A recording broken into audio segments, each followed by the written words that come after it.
So you're thinking about buying a home. Congratulations. Well, these are 10 mistakes to avoid when buying a home in Milwaukee, Wisconsin. Hey you, it's Alex Whitty, the Witty Realtor here. We're talking about the 10 mistakes to avoid when buying a home in Milwaukee, Wisconsin. And you wouldn't believe what number one is, so stay tuned to the end. So the number 10 mistake is falling in love with certain features of a home while ignoring some major flaws. So you come into a home and it's got it ticks all your little boxes. It's got the perfect floor plan with vaulted ceilings. However, when you go into the basement, you find a major foundation crack that might require structural beaming, excavation, a whole bunch of work.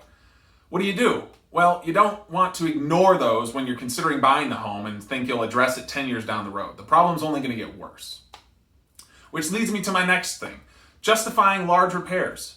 When you're considering buying a home, if it needs a new roof or if it needs a septic tank to the tune of $20,000, these things should not be addressed after you've purchased the home. They should be addressed when you're considering buying the home. And quite the opposite of that, number 8 is getting stuck on the small things and missing the big picture. You know, carpet can be changed, paint, wallpaper can be removed. Those things are easy. But you know what can't be changed is the school districts, the location, and the community that the home is located in. The number 7 mistake to avoid while buying a home in Milwaukee is always looking for the better deal. So while there's stats and statistics and forecasts that will give us an idea of how the market's going to look in 2, 3, 4 months, a year from now, it's not a telltale all. You never know what's actually going to happen. This year, COVID hit and the market changed drastically. Next year, it could be something different. So if you find a home that you love and it fits all your criteria and it's in your budget, it's best to act now rather than wait another year or two down the line. And the 6th mistake to avoid is paying for the perfect home. So you have a budget and you're working with a realtor and you're looking around for homes. Well, you find this house and it's $5,000, $10,000, $20,000, $100,000 out of your budget.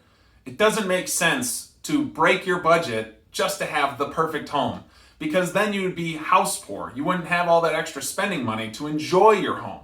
The number 5 mistake to avoid, and this is a doozy, is not hitting that like button for the YouTube algorithm. And number 5 mistake to avoid is not hiring a home inspector. So some people think that they want to save that $400 or $500 from a home inspector because buying a home is already so expensive. Other people think that they're really handy and they don't need a home inspector because they'll be able to figure it out on their own. And then some people think when they're building new construction that they don't need an inspector because there's a home warranty for 1 year after the purchase of the home. I say you should always have a home inspection done because they have a checklist of everything they have to go through with their license to follow state requirements. If you're buying new construction, because nobody's ever lived there, you want someone to go through the home. Last thing you want is to move in and a week later the roof is leaking. I've heard stories like that before, believe me. The number 1 reason you want to have a home inspector is because it allows us to take the most important items from that report and go back to the seller and ask for repairs or a seller's credit. And the number 4 mistake to avoid is falling in love with a home that you can't afford. I see it all the time. People will decide they want to buy a home. They download Zillow, Redfin, whatever, and they start swiping, checking out homes. They find one they really like, they call up a realtor, and they go see the home. They fall in love, it's got everything they want, and then the bad news comes when they go to a bank and find out that they can't afford that home. It's a lot of emotional strife, and it makes no sense at all to put yourself through that. Which leads me to my number 3 mistake, buying a home without a real estate professional. It makes no sense for you as a buyer to not enlist a professional such as myself. The seller is the person who pays the buyer's agent commissions. When a sale happens, a chunk of commission goes to the listing brokerage, and that pays for the listing agent. And then a chunk from the listing brokerage goes to the buying brokerage, and that pays my chunk. So you can enlist a real estate professional for no cost to you. And some people might think they can negotiate on the sales price, and in our market, that's not happening. Homes are going up for sale in 1 to 2 weeks, they've got an offer. So if you think going to an agent or going to a seller and thinking you can negotiate 3% off because you don't have a buyer's agent, it's just not going to happen.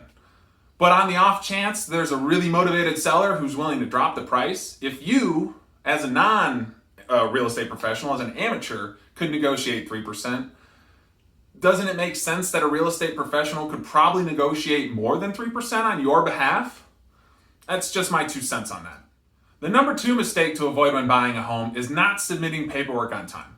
So you've executed a contract to buy a house, you've got it under contract, and your lender is asking for documentation to give to underwriting to get you the loan.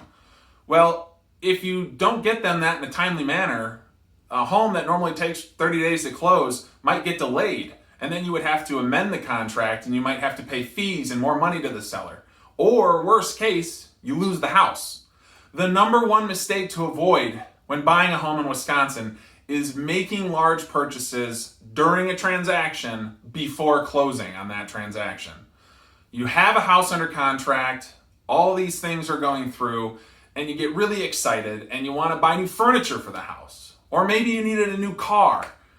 Well, the bank, right before closing, is going to rerun that credit check and make sure your numbers haven't changed. And you don't want new loans to show up right before closing.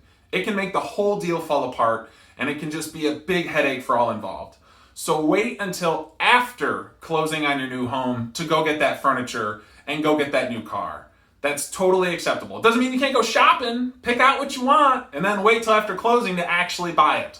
Well, there you have it, the 10 mistakes to avoid when buying in Milwaukee, Wisconsin. I hope this helped you out, and if you haven't already, hit the subscribe button to see future content. Also, check out some of my other videos. As always, stay witty, my friends.